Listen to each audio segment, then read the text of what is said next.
Yeah, I just hit a point at around 25 where I felt something was really, really missing. I was really empty every night. I was super lonely. I was at the height of my career, but I was just not full. And I knew there was something else going on out there that I needed to get my hands on. Through that week led me riding an elephant. And it broke me, like it just broke my soul. And I learned about elephant abuse in tourism camps and that we were abusing them for human consumption, and I was a part of it. So I wanted off, I wanted out. And it actually did lead me to the poaching crisis. And I had started having interviews with different poachers and understood that some people were just trying to feed their families. And there was a lot going on that I didn't know about, and I was judging the wrong. And I had met a baby elephant named Selma, and she was caught in a poacher's snare trap, and she was so helpless, and we knew she wasn't going to make it. She taught me when she died that if we don't heal humans, we'll never be able to heal animals, let alone the planet. And I was like, oh, okay. And basically, I started Abundant Village. It was just like, okay, here we go. Let's go back to humans. How do we create opportunity for people so that they get themselves out of these situations? People often just don't have the opportunity. I had seen so much of the world in survival mode. Yeah, if you're suffering, you can't dream. If you can't dream, how are you living? It's how do we get out of that place and start meeting basic human needs? Get those few things right. Yeah. And then the rest can work. If you put your hand up and you say, I don't know how to do this, please teach me. I'm going to try harder than every single person here. And that's who you want for the job. Yeah. You want those people. Having hope doesn't mean, I just hope that this is going to work out. No, hope is like really going and doing something about it.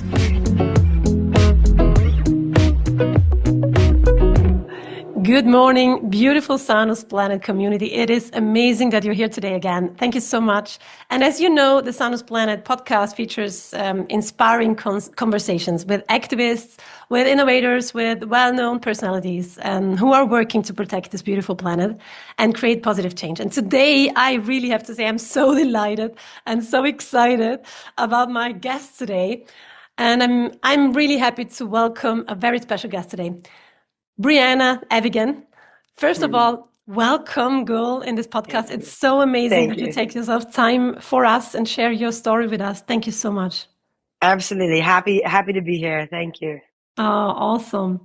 Well, a little bit about you, and you can always correct me if I say anything wrong, right?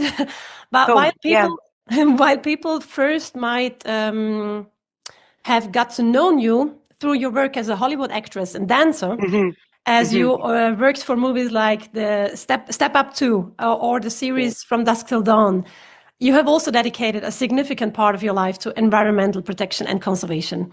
You are now the CEO of the Abundant Village. This is an organization focused on sustainable living, regenerative agriculture, building communities, and reconnect people with nature. I love that. It's amazing. And through this work, you are helping promote solutions that support both like environmental restoration and human well-being. You're also closely connected to global wildlife conservation together with your partner, your husband, Damien Mander.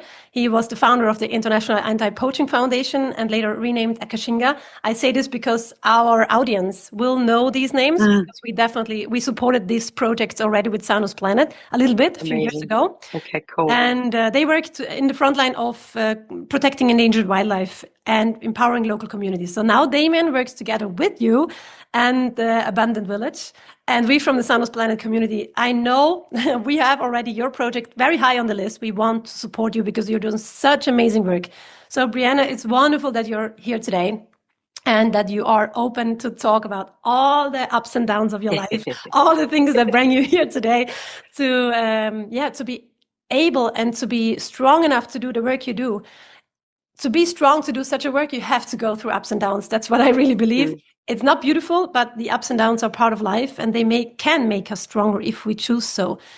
And okay, for everyone to just shortly understand, the Abundant Village focuses on human-centered conservation, like food security, clean water, regenerative agriculture, education, healthcare, jobs in communities, near wildlife ecosystems. And I think, and you can correct me with that, the core belief, I would call it, or I would see it like that, if people are in survival mode, they can't care about wildlife, so fix human suffering.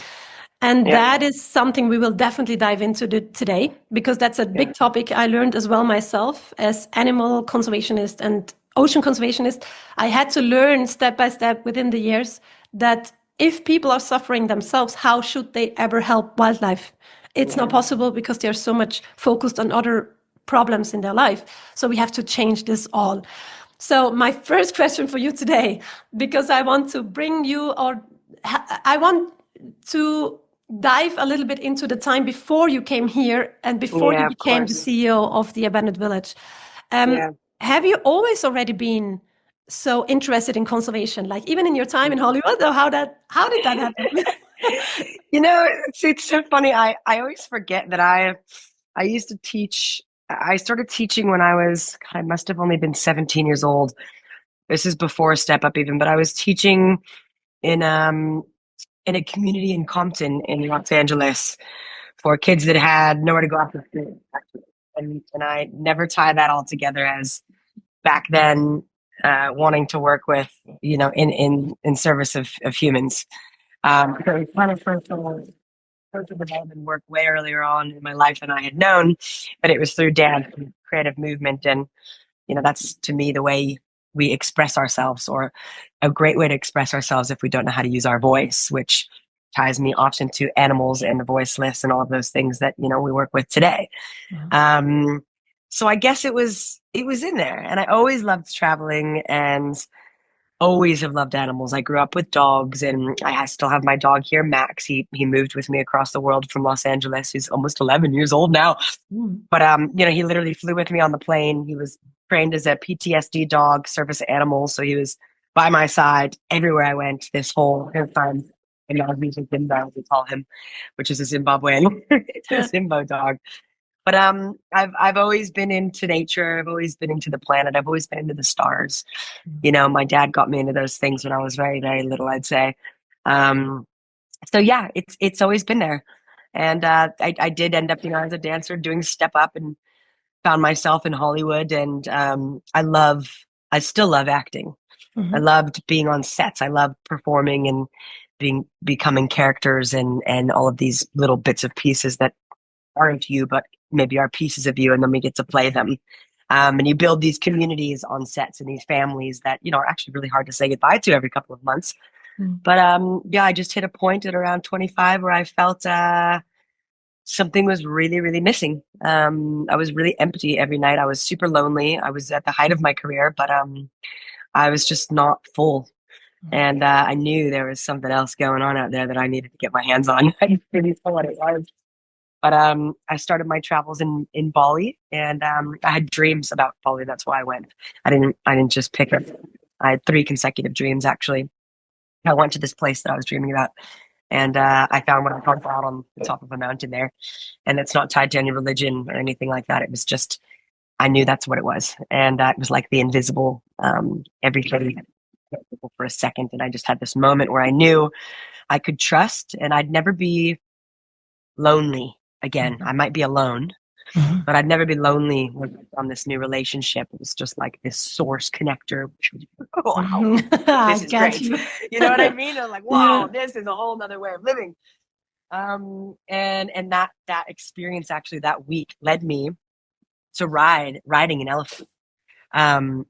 And it broke me. Like, it just broke my soul when I got on it and understood. It was like an instant, again, like I was supposed to be a vessel of something to understand that this was not okay. And this is what us tourists come out and do.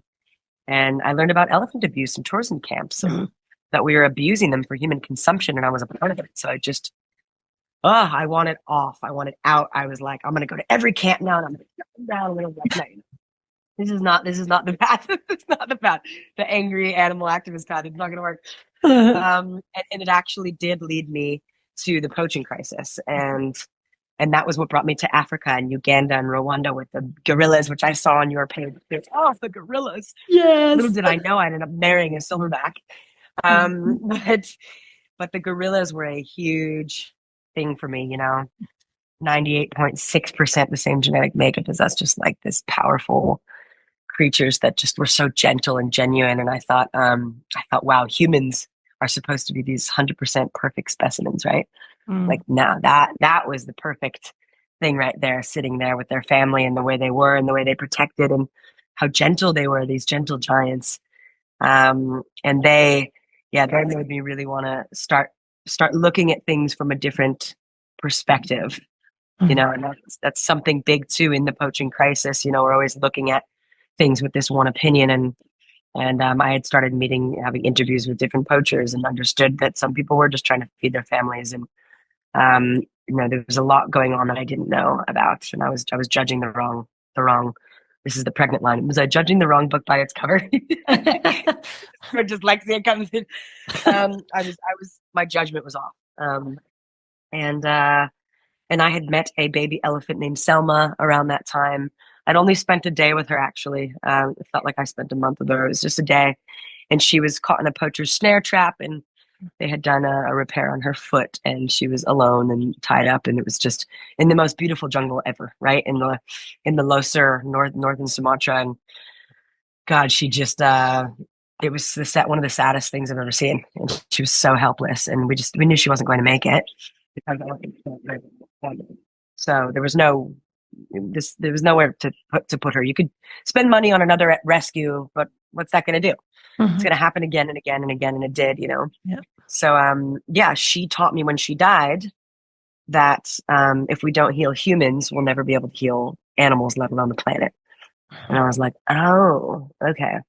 So yeah, this is like a real issue, way deeper than we're looking at now. Even, you know, there's this layers started coming out of how big of a problem this is, down to the roots and the systemic. Yeah, and basically, I started Abundant Village. It was just like, okay, here we go. Let's go back to humans, because I was so angry at humans for so long. And we started Abundant Village, and that was, let's focus on the humans, right? So now we kind of use that phrase, the human face of conservation. And I got very deeply back into working with humans in trauma, and did training, and even did breathwork stuff to understand, you know, how to get calm in these crazy situations. There's so much darkness in the world going on all the time, and I like to consider myself a light that unfortunately attracts a lot of darkness. But you know, how do you stay in that light zone with all this stuff going on? You know, whether it's animals, whether it's people, whether it's wars, whether it's some hatred from way back when that's now, you know, that generational trauma basically, and how can I help break that? So that's where my like personal focus really came into everything. And yes, as you said, it's water, and it's food, and it's education, childcare, job opportunities, these livelihoods. How do we create opportunity for people so that they get themselves out of these situations? People often just don't have the opportunity. Yeah. You know, and like we said, I actually have a very similar line as what you said, is I had seen so much of the world in survival mode, traveling for those 9 years, and still, you know, and I just thought, if you're suffering, you can't dream. If you can't dream, how are you living? It's, how do we get out of that place and start meeting basic human needs? You know, get those few things right. Yeah. And then the rest can work. Yeah. So that's a huge thing that we're focusing on. And, you know, many of the world's most important ecosystems, they exist alongside communities facing poverty and limited opportunity. So at its core, Abundant Village, you know, it's created to protect life on Earth by standing alongside the people who live closest to those sorts of areas. And it's so exciting, and this work is so much fun. And working with Damien, my husband now, is like just the dream, getting to do this side by side. And his focus is different than mine, and his knowledge is different than mine. And that's why this is so beautiful coming together, even just the masculine and feminine side of it all, you know, and with a family and bringing these kids into this world. And I know people always say, I'm so scared to even bring a kid into this world today. And I'm like, yeah, that makes sense. Or bring them in and put them on the right side of things, because they're gonna need something right here. Yeah. The planet doesn't need help. We need help. Yeah. Oh, I so much agree. I so much agree with you. Yes, that's always when people say, like, for example, let's save the ocean. I always think like, no, I mean, yeah, you can say that. Okay, I get where it comes from, but the ocean doesn't need to be saved. It will save itself. The ocean knows exactly what it needs, and if it needs to get rid of us, it will find a way. It will. So we need to save ourselves, right? We need to jump into understanding and listening and understanding that we are part of this all. And if we fuck it up, we might earlier than later we might lose ourselves, and that's it for us. But the world always found a way to come back since millions and millions of years.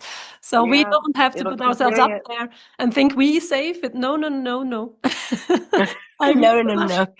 That's a human mind. That's a human mind. Yes, totally. Yeah. No, and conservation and nature, they're and people, they're not separate. They have to be looked at as one. And I think that's maybe the rewiring that you're missing right now that happened, because when communities thrive and the ecosystems recover, what happened during the pandemic? We left the world alone, and the phytoplankton, phosphorus, the oceans were glowing, right? I mean, people had mountain lions crossing in their backyard. Just everything came out and came back to life because we just took a step back. So we have to look at ourselves, I think, as not separate, but as one. Totally. Well, first of all, thank you so much for taking us on this trip. Do you answer so many of my questions already? But I would like to. Okay, I'm like, I don't even know what I just said. Awesome. This is amazing. This is amazing. I love it. So in the end, I understood, or I heard that with 25, you had this turning point mostly, right? Is that also, could we call it like you realized that like I call it a bit weird now maybe, but fame and purpose is not the same thing.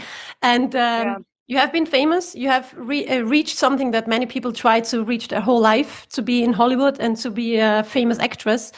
And then you did never walk away from it, as I heard, right? You still do work as an actress, but you changed your way to more another path towards conservation.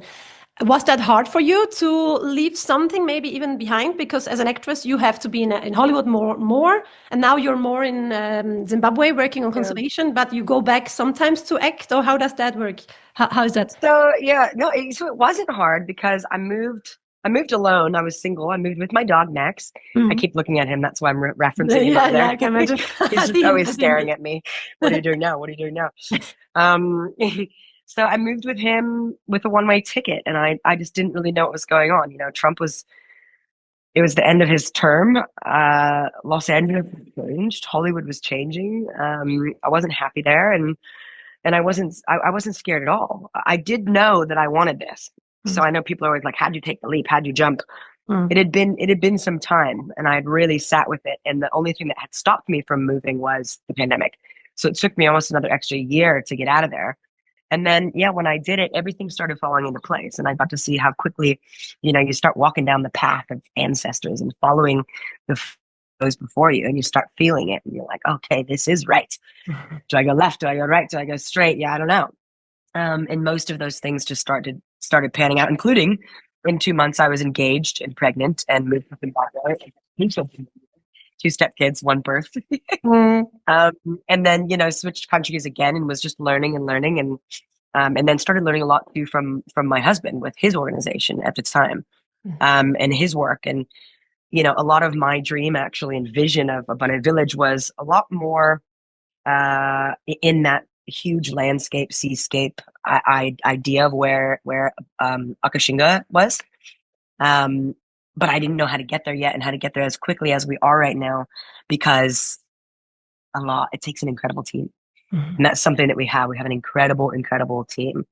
And partners. You've got to have these partners and be working with them to accelerate impact. I mean, this is not a one-man job, you definitely know that.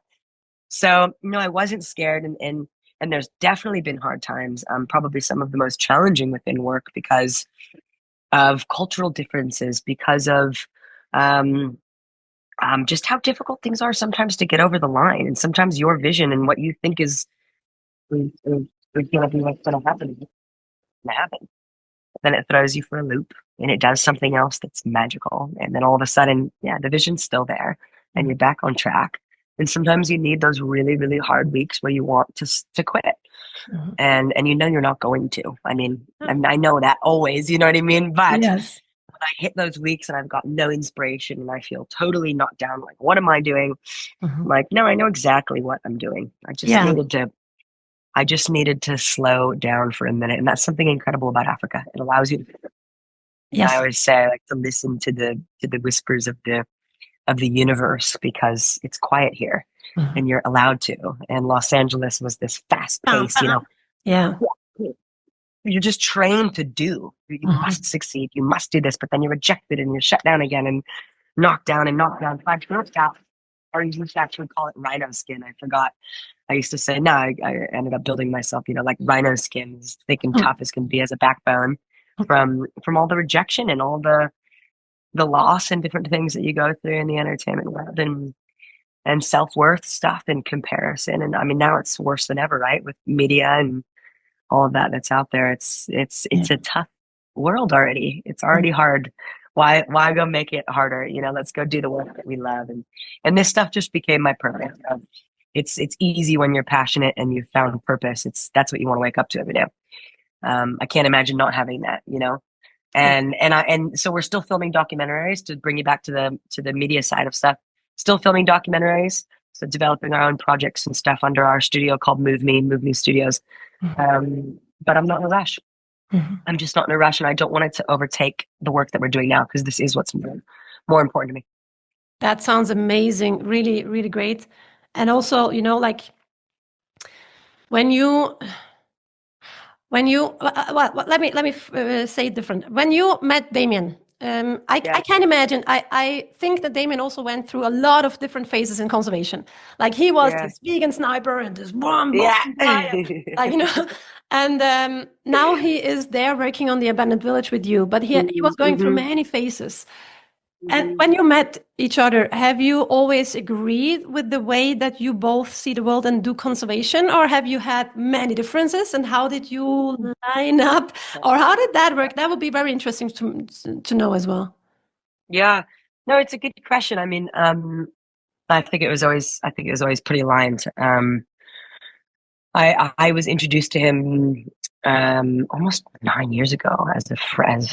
We became really good friends. He was married, and and I was seeing somebody for a couple of years, and I loved his work. I was actually introduced to him to do research for an anti-poaching film that I was developing, and I don't think that there were any differences in stuff other than that I used to eat meat, and on one of the trips when he was out there, for me, I think it'll be almost 9 years now too for me that I haven't had meat.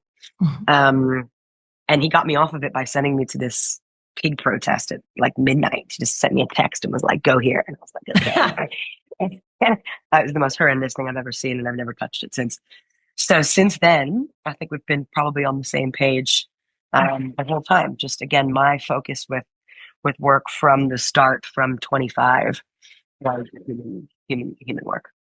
And I do believe that that's what he had realized where his work is now, that if you don't start with people, you won't get the rest done. You must start within the critical ecosystems with the people that are are going to be able to serve it. So yeah, that human healing stuff for me is really real, and I have really good upbringing, and I don't know if maybe that's why I have the capacity to carry a lot of other people's weight. But I like it. I like to go deep in there and examine it and figure out what we're going to do with it. Yeah. Because you can't always fix everything. It's not about fixing, and that's the thing, right? Yeah. What are we going to do with it? Yeah. Yeah. I think when people try to fix everything, we sometimes end up losing ourselves. Yeah.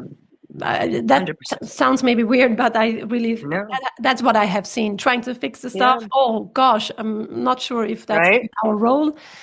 But I think, it's so important to guide through life and find our way and find our purpose, as you said before, so beautiful. I think when people ask me, like, I have done a lot of undercover work, right? My camera, small little camera. I'm not a camera professional or anything. I just jumped out there with Sea Shepherd, filmed undercover, and then that's how I learned it mostly. And then I fell in love with moving pictures and using them to touch people's hearts. And when I have seen underwater or undercover stuff that most people will never see in their lifetime and don't even want to see, like the really bad side of, in conservation or in the opposite of conservation, it was so hard sometimes that I didn't know how to deal with it. But I always had people by my side that gave me the hope that I needed to move on. And that was like, I started to build this network and this group of people where I can rely on. And that's what you mentioned before with having a big team or a team that you can rely on. You need people around you, surrounding you, do the same, love the same. be here for the same purpose. And for me, when people ask me, how have you done these things? How have you not been scared of that? Where did you find the courage? I always felt like that wasn't courage. That was, for me, that was just, I was at that place. I have seen stuff that I could not agree with. And my whole body and my purpose told me to do something about it. There was no courage involved. Maybe there was, I don't know. But when people think it's courage, I always felt like, no, it was purpose. It was my what I'm on fire for, my big why. And I think that many people don't really think about their why. I think if people would take more time to slow down, go to Africa, slow down. That's a country where you can learn that. And take time to find out, what is the purpose of your life? Why are you here? What do you really love? Then I think people fall in love again with the world and want to protect it, because that's what we love, we want to protect. And I think that in this stressful life today, like in Hollywood, like you mentioned, right? That maybe even on top, Hollywood is like one of these big, stressful places. But everywhere in the world, people are so stressed. How can they find their purpose? What would you tell people as your maybe your tip, your input? What could they do in daily life when they are so stressed out there? They want to make a difference, because there are many people want to make a difference. Many people write me, "Hey Maggie, how did you do this and that? How can I do that? What can I do? Where can I go? What can I help?" And then I tell them a whole list of stuff. And then next year, the same people ask me the same question. I think, why did I tell you that last year? You didn't do anything. Right. So people want to, but they're afraid, or they sometimes don't know how to move out there. Maybe it has sometimes to do also with their with fear, of course, but also sometimes a little bit with their identity. Maybe they identify themselves as something that they hold on to. And if I would do this now, what would people think? Like this kind of thing, right? What would you tell people as your tip? What do you think about that topic? How can we help people to allow themselves and to push themselves and to support themselves as much that they are willing to do this step to get out of their comfort zone and move stuff? I mean, I think purpose often comes from once everything's been stripped away, when there's nothing left. I know that's kind of the opposite of this uplifting version of finding purpose, but what do you got to lose if you don't have? You've got to get rid of everything, let go of everything, get down to it's like a positive rock bottom. It's not a bad rock bottom. It's how do you strip away everything that you know, everything that you think, everything, and get into that space of trusting. And again, that quiet, silent place where you get answers. I really do think it comes from there. Otherwise, I do often find even myself just chasing something, and chasing is like, it's the worst. I mean, everybody chases stuff in different ways, whether it's addictions or, the way we're wired is to keep chasing, to keep doing better, to do that. It's like, it's not about being better. It's not about, I even talk about it with some of our work with scaling, which I'll talk about in a minute, but just staying in there, I think try to strip everything away from you and find out what really, really fills your soul. It's not just about what makes you happy. Yeah. Like happy is another, it's a great word. And of course we want to be happy, but like when I'm happy during the week, if I'm not full of things that fill me, that I know that I'm capable of doing now, then something's off, So I think, maybe it's just that one line, like once everything's stripped away and there's nothing left, that's usually when somebody finds purpose.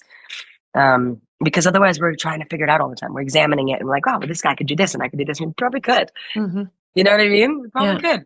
Yeah. And even though I feel like I've found purpose in all of the work I'm doing, I still have this little hint in me, that it started with animals.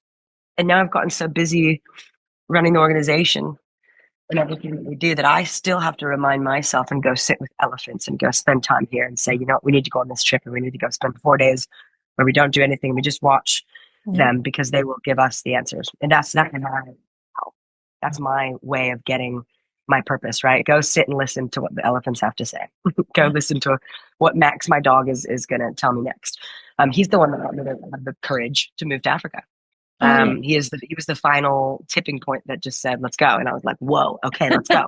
Yoo-hoo. All right. And it was a Nice. boom. It was one of those moments. And I'm grateful for him every day for it because he got me here. And I don't think that it was fear as much as it was making the right choice, which who cares about that at the end, what you're going to do here? I mean, it's like, you're going to figure that out next too, right? Yes.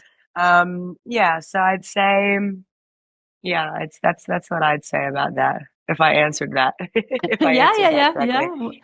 Beautifully. I think it's also a forever going, you know, and my point with that was, I want to still be working with animals. I miss it. You know what I mean? And now with my work, it's funny that I'm focusing on protecting them on a large scale, but I'm not doing the one-on-one work anymore. You know, and I'm like, so dang much. it, how do I get back there too? Yes, I get you so much. Yeah, you get it. Yeah. Yeah, So that's what I was trying to say. Yeah. I feel myself Maybe a bit this in the will lead same there. situation, like because I started with acting out there, removing ghost nets, filming undercover, being with the animals, also with elephants, also with underwater animals, and really protecting them with my hands, right? And then nowadays I'm spending a lot of time on a computer, building our foundation and helping people to understand why what we do is so important and how they can be involved. I think in the long term, but we need to, that's I think one of the most important things I learned when we look in the long term, right? And put a little bit of our own ego aside too, because I would definitely, I can 100% subscribe. I would definitely prefer, if I could choose, instead of sitting in front of the computer, I would prefer to be out there removing ghost nets. That's my thing. That's where I come. Right? It feels good to do something with your hands. But when you look at the big picture and you look in long term and you look at what you really want to achieve, then some things are inevitable to do. Like some things are important to do and to dig your nose into. And I think that's what we both probably share a lot. We both are doing right now because we pushed this ego a little bit aside to say, okay, I would like to do this now, but to reach my goal, that's where I have to be right now, here at the desk. So I will do it. No, and you probably know too, and have learned the work that needs to be done isn't always what we thought. You know, in fundraising and doing the work that we're doing now on these huge landscapes. I mean, we're protecting 4.2 million hectares. It's 10.5 million acres of land across Africa right now. And, you know, I've always wanted this to be a global mission. So we are looking into certain areas in Asia next as well. And hitting seascapes very quickly as well. But it's not always the work that you think, but now we're perfecting, and this stuff is essential for biodiversity and climate stability and water security and food security. So this stuff is the work that actually somebody's got to be doing it. So as long as we can find the balance of all of that, then I think I'll be full. Yeah, that sounds it's always a test. And you know, if you check yourself, right? If you're not well, change it up. Yeah. Don't live your life unwell. Yeah. We have the option. Yeah. Not always though. That's why we also work in some of the areas, but this and this. Exactly. That's this hard one sometimes to understand in life. We have the option, we can choose every moment, but not everyone has the same options. Not everyone can choose from the same starting point, because some people have to choose, do I go to eat something, to buy some food for my kids, or do I do something completely different? I allow myself to say, you and me, we never starved. I have never starved. I don't know what it means.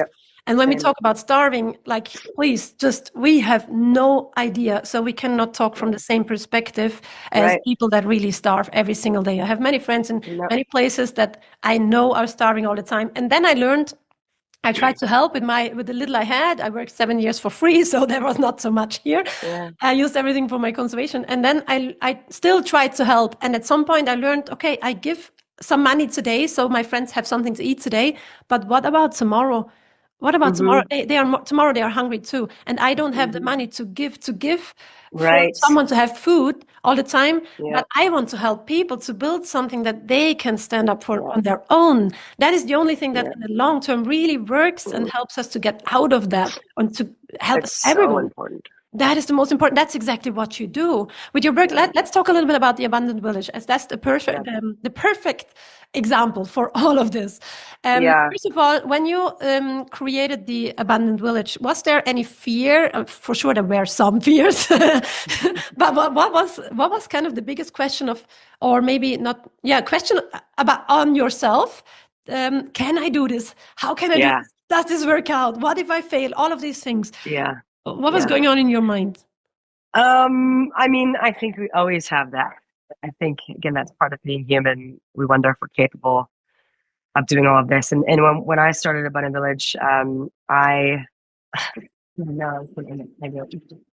and switching areas from the pilot area, you can say, that I was working with in South Africa.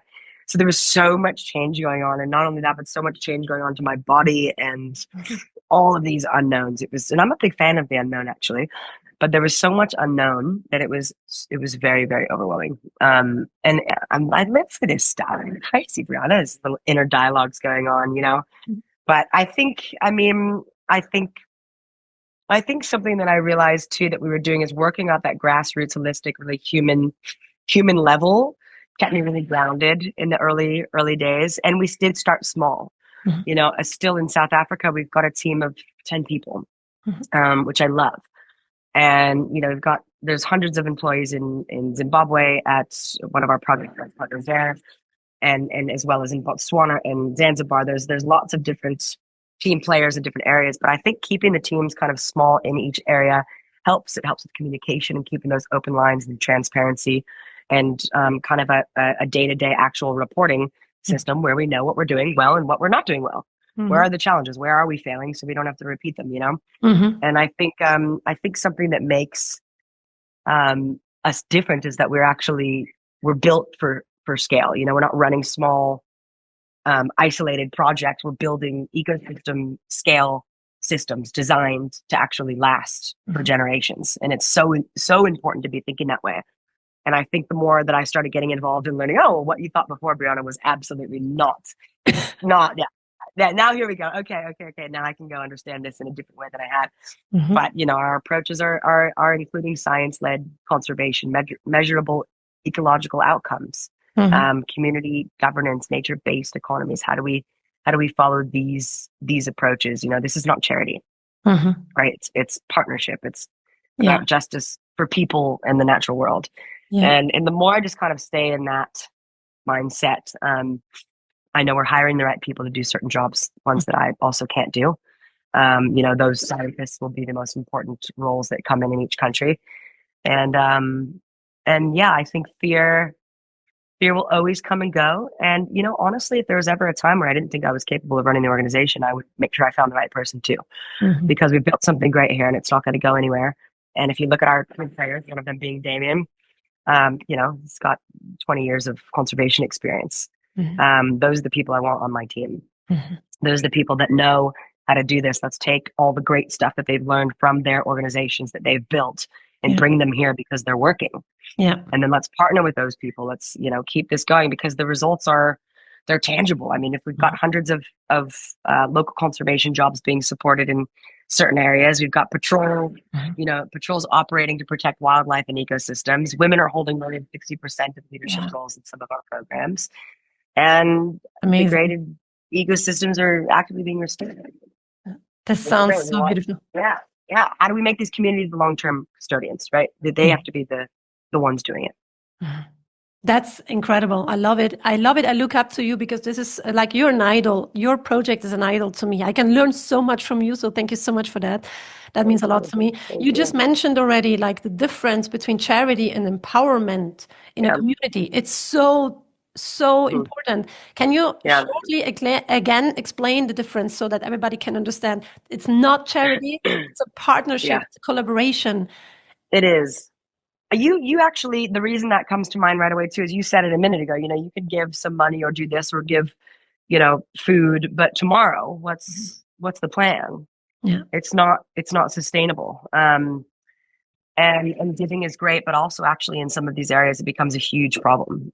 Giving is not always the best, where you have to build systems with people. We have to co-create. Yeah. How do we make these projects theirs? It's not ours, actually. Because if your garden fails that we all did together, I'm not going to be affected by it, actually. If anything, I start to get frustrated that it wasn't taken care of, but that's because I didn't do my job, actually. I didn't train, mentor, or inspire either them, myself, or our leader didn't do it because I should have done better there. And that becomes our problem, actually. We have to figure out what we're doing wrong as leaders so that we can train, mentor, and inspire. Because once this is theirs and they know it and they feel it, it's a game changer. You've got a locally led project now. Yeah, and totally. And that's the difference. That's a huge difference, and that's so beautiful because I think we can put that saying to everything in the world, because I see so clearly and so beautifully that you are like taking this responsibility when you fail or when something goes wrong. You look at it, you say, whoa, we fucked this up. So how can we do it better? If we don't do that job, that is not feeling nice at the beginning. Oh, I made a mistake. Nobody wants to say I made a mistake.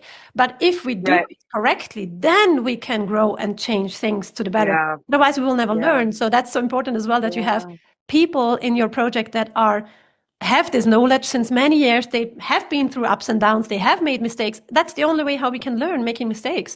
So let's make mistakes. That's always what I think. Right? Let's make some mistakes. And put your hand up. I mean, that's something that I really teach not only our team, but our interns and the people that we're bringing in to train, mentor, inspire, to hopefully be able to give the jobs to. Is say I messed up. That if you have a bad attitude and you're lying about something and you've got no initiative, you're done. If you put your hand up and you say, I don't know how to do this, please teach me. I'm going to try harder than every single person here, and that's who you want for the job. Yeah. You want those people. Amazing. Yeah. Well, if I would send my community, my friends to your abandoned village today, what would we find? How does it look? Can people come and visit? And how does Yeah. So we actually have our annual trip coming up May 2nd to the 12th, where we do the next build. And we'll be expanding. This one's just in South Africa, this trip.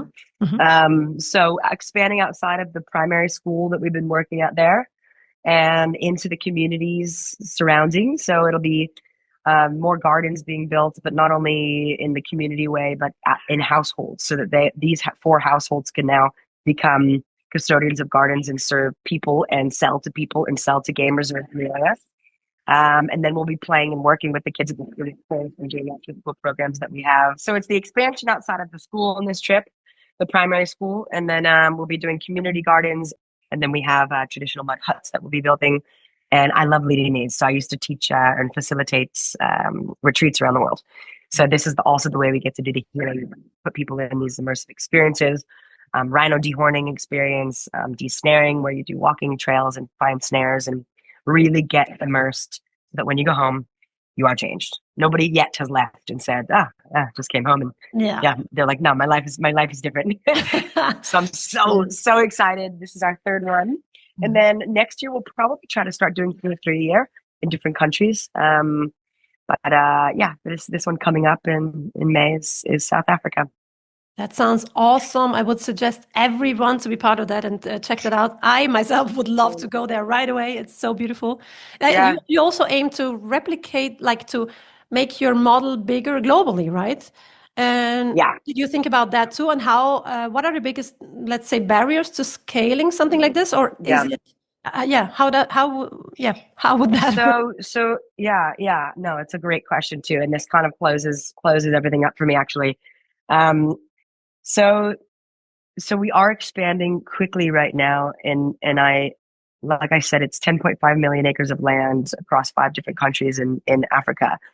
And this expansion, it's not just growth for its own sake. This is the real work that I believe that needs to be done. And when you step back, and you look honestly at what's happening to our planet right now, right? The situation's urgent.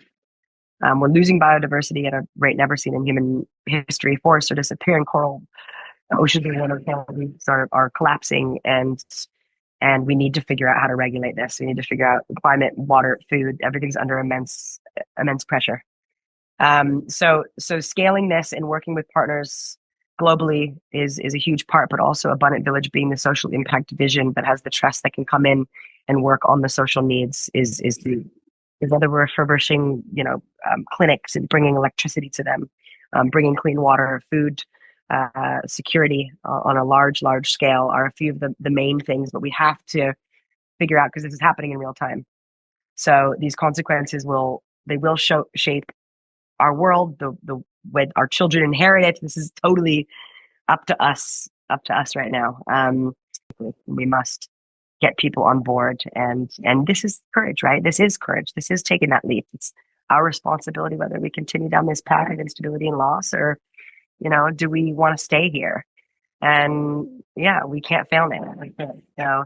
So I'm excited about be a part of this sort of work and the choices that we make today, small or large, which is what Abundant Village is up to right now. This is what's going to shape our children's future. This is what they're going to step into. Let's leave it good for them, and let's make it great while we're still here. Everybody always talks about only the generations. I'm like, wait, I've got like hopefully 50 years left on this planet. I'm only just about to turn 40. I want this place to be magical while I'm here. I want to see the wonders of the world, Mm. So I think, fundraising is one of the biggest parts for us for scaling, because we've got the teams, we've got the people to do the work. We've got an incredible core team of people that are going to be finding the right people to make sure that this works. That sounds great. So everybody who's listening can also support, and can support financially, support in connecting, maybe with everything. Like what are the main things that you need? Fundraising, of course, money is always one of the top needs for these kind of projects, but are there also other things that people can do to support you? Yeah, I mean, I think finding other partners, other solutions, even too when it comes to energy. I think that's a really big one that I always get stuck on. It's part of what we want to do more of. But you look at South Africa, it's blacked out for sometimes 9 hours of the day with no power. Mm-hmm. It's called load shedding. Other places, it's going off everywhere right now in Zimbabwe. It's like, how do we sort this energy problem? Because if you don't have that, how do you get an education? And the world's moving so fast. I mean, AI and all this stuff's happening now. How's anyone going to keep up in some of these, developing countries? It is a tricky one. Yes. So knowledge, education around those things, partners, energy help, funding, of course. And there was one more that I was going to mention. Showing up, the trips that we do, come, like, introduce yourself to us. I want to meet you. I want to know what you, because there's probably so much that I don't know. Well, I know there's so much I don't know. Correct that. We learn with every conversation. I want to know what we can do better. Yes. Yes, we learn with every conversation. I sometimes, but this might sound weird now, but sometimes, when people are weird and really acting like ass, let's say it like that, because that happens and that exists. We don't have to call it nice. Sometimes people are just stupid. So when we ourselves sometimes are stupid too. So I don't want others, right? I have my moments. Don't worry. Yeah, right. Me too. So I want to say, when we meet people and we have weird conversations and something feels like off, I sometimes really catch myself thinking, "Oh, this was great now because I learned how I don't want to be." Right. Yeah. Great lesson. Yeah. From people that are completely different from me and don't see anything like me. This is okay. Yeah. I learn also from that. Exactly. Yeah. Exactly. It's so true. I have it's so true. You're so amazing. I love that. Thank you. I want to bring up one more thing just regarding that, because of what you just said. Remind me of hope. Yeah. And I've been listening to a bunch of Jane Goodall's stuff around hope, and I agree with her so much, and feel like I speak a lot of that same language, because I think if you give up on hope, like, that's the end of your life, Yeah. But she said something the other day too, to separate the two about hope. Having hope doesn't mean, I just hope that this is going to work out. No, hope is like really going and doing something about it. Exactly. And that was just such a simple thing for everybody to remember. In case you haven't heard her say that yet, it just stood out like, that really is, you really can't give up on that, because that you have to go chase. That you must chase. Yes, that's amazing. I know I would advise everyone to read maybe the movie, the book Active Hope from Joanna Macy. That's really Okay. great book. It's really beautiful. It helped me a lot because hope is a big topic of mine. Like I wrote a book about hope with my stories inside and what I learned from them. I will send you a copy in English. Okay, please. I just wrote that down too. Okay.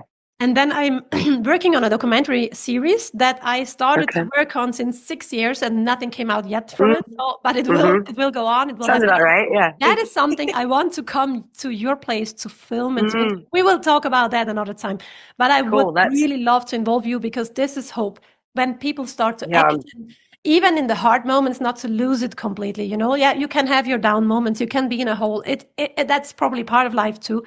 But don't stay there because life is so beautiful. So stand up, move your ass and move everything around you with the people you love, the people that help you, and connect with those that are doing already what you want to do. Connect with them. That's always what I want to share. And that's why I make this series, this documentary series, where I want to film and interview people that are acting, because that is where I always have found this, not just hope, but this feeling of faith and in humanity again. Because sometimes you see things that are so brutal that sometimes I ask myself, how can I be part of this species that is destroying what I love the most? How is this possible? And then I felt, well, maybe to help my own species to change, I have to be part of that species, because you cannot change a system from outside of the system, right? You have to be somehow inside. And I felt like, okay, maybe that's my role. Being as human as possible, whatever that means to everyone different, but being as human as possible in a way that helps other humans, supports them to maybe see the world as I do a little bit more, to fall in love with it. And that's why they then care for it and act for it. And that's what I want to share with the movie, and that's where you fit perfectly. So awesome. I will come to your place and give you a visit, if that's okay. Yeah. Well, I have so many questions, but our podcast has a limited time. So I know we will find and meet and another time, definitely. But I have 3 more questions at the end I would like to ask. Well, no, one question you answered already. Another question. Okay.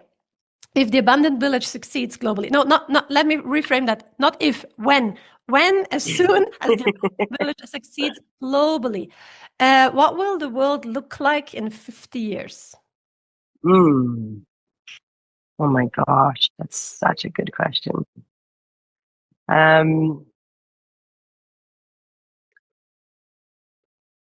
So I always think of abundant village as a way of being.